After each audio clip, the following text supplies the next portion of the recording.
Православните денес го слават споменот на светим Јоаким Осоговски, еден од македонските светители кој според запишаното се движел низ овие простори некаде во 9 век. Според преданието бил соподвижник на светите Прохор Пчински, Гаврил Лесновски и Јован Рилски.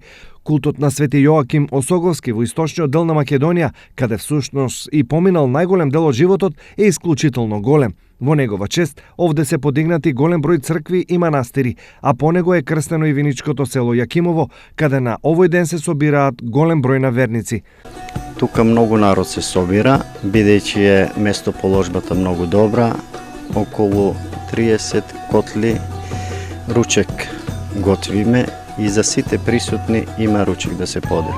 Иако селото го носи името на светителот од памтивека, црквата посветена на светителот почнала да се гради на 1 август 1993 година, а е осветена на 6 мај 2002 година.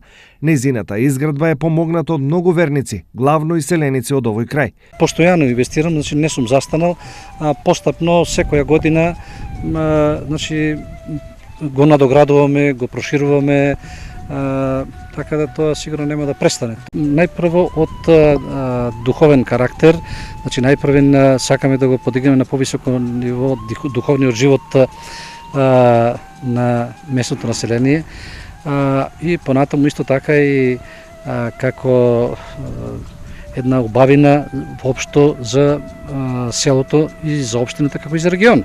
Најголемиот и најубав храм посветен на светин Јоаким Осоговски се наоѓа во близина на Кривопаланка. Изграден е помеѓу 1143 и 1180 година и во него била негувана ракописната традиција, за што сведочат записите и ракописите зачувани и до денес во многу словенски и европски библиотеки.